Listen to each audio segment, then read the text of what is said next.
ಈ ಸಲ ಅಂತೂ ಬಿಡ್ತಾನೆ ಇರಲಿಲ್ಲ. ಹ್ಮ್. ಮಾಡಲೇಬೇಕು, ಬರಲೇಬೇಕು ನೀವು ಈ ಸಲ ಅಂತ ಅಂದ್ಬಿಟ್ಟು ಅಷ್ಟು ಫೋರ್ಸ್ ಮಾಡಿದ್ರು ಈ ಸಲ ಬಿಗ್ ಬಾಸ್ಗೆ. ಹ್ಮ್.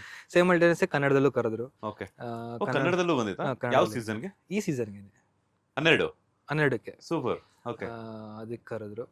ಅಂದರೆ ಮುಂಚೆ ಎಲ್ಲ ನಂಗೆ ಇತ್ತು ಬಿಗ್ ಬಾಸ್ ಅಂತ ಶೋ, ಅದು ತುಂಬ ದೊಡ್ಡ ರಿಯಾಲಿಟಿ ಶೋ ಅದು.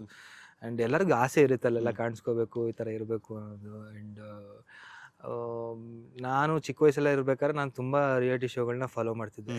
ನನಗೆ ಅಕುಲ್ ಅವರು ಹೈದ್ರಾಬಾದಲ್ಲಿ ಸಿಗ್ತಿದ್ರು ಶೂಟಿಂಗ್ ಟೈಮಲ್ಲಿ. ನಾನು ಅದೇ ಹೇಳ್ತಿದ್ದೆ, ಅಣ್ಣ ನಿಮ್ಮದು ಶೋ ಬರ್ಬೇಕಾದ್ರೆ ಎಷ್ಟು ಫೇಮಸ್ ಇತ್ತು, ನಾನು ನಮ್ಮ ಫ್ರೆಂಡ್ ಎಲ್ಲ ಸೇರ್ಕೊಂಡು, ನಾನು ಸುದೀಪ್ ಅವ್ರ ಥರ ಆ್ಯಕ್ಟ್ ಮಾಡ್ತಿದ್ದೆ, ನಮ್ಮ ಫ್ರೆಂಡ್ಸ್ ಎಲ್ಲ ನಿಮ್ಮ ಥರ ಆ್ಯಕ್ಟ್ ಮಾಡ್ತಿದ್ರು, ಅಷ್ಟು ಹುಚ್ಚು ನಮಗೆ ಬಿಗ್ ಬಾಸ್ ಅನ್ನೋದಾಗಲಿ. ಆ ಪ್ಯಾಟೆ ಮಂದಿ ಈ ಕಾಡಿಗೆ ಬಂದರು, ಅದೆಲ್ಲ ನಮ್ಮ ಟೈಮಲ್ಲಿ ಬಂದಿದ್ದ ಶೋಗಳದು. ಅದನ್ನ ಹೆಂಗೂ ಹುಚ್ಚು ಬಂದು ನೋಡ್ತಿದ್ವಿ ಅಂತ ನಾನು ಈಗಲೂ ಒಂದೊಂದ್ಸಲ ಯೂಟ್ಯೂಬಲ್ಲಿ ತೆಗೆದು ಹಾಕೊಂಡು ನೋಡ್ತಾ ಇರ್ತೀನಿ.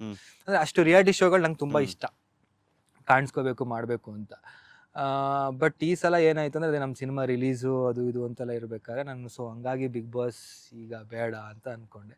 ಆ್ಯಂಡ್ ಅಂದರೆ ಆ ಗೇಮ್ನ ಇನ್ನೂ ಅರ್ಥ ಮಾಡ್ಕೊಳ್ಳೋದು ತುಂಬ ಕಷ್ಟ. ಹೆಂಗಿದ್ರೆ ಗೆಲ್ಬೋದು ಅನ್ನೋದು ಇವತ್ತವರೆಗೂ ಅರ್ಥ ಆಗದಿರೋ ಗೇಮ್ ಅದು. ಅಂದರೆ ಟಾಸ್ಕ್ ಆಡಿದ್ರೆ ಗೆಲ್ತೀವ, ಇಲ್ಲ ಸೈಲೆಂಟ್ ಆಗಿದ್ರೆ ಗೆಲ್ತೀವ, ಇಲ್ಲ ಜಗಳ ಆಡಿದ್ರೆ ಗೆಲ್ತೀವ, ಅದು ಹೇಳೋಕ್ಕಾಗಲ್ಲ. ಹೆಂಗೆ ಅದನ್ನು ಶೋನ ಅನಲೈಸ್ ಮಾಡೋಕ್ಕೆ ಅಥವಾ ಒಂದು ಟೆಕ್ನಿಕಲ್ ತಿಳ್ಕೊಳ್ಳೋಕ್ಕೆ ಕಷ್ಟ ಆ ಶೋನ. ಸೊ ಹಂಗಾಗಿ ಸ್ವಲ್ಪ ಸಿನಿಮಾ ಕಡೆ ಒಂದು ಒಲವಿರೋದ್ರಿಂದ ಇದ್ರಲ್ಲಿ ಕಾಣಿಸ್ಕೊಳ್ಳೋಣ ಅಂತ ಇದೆ.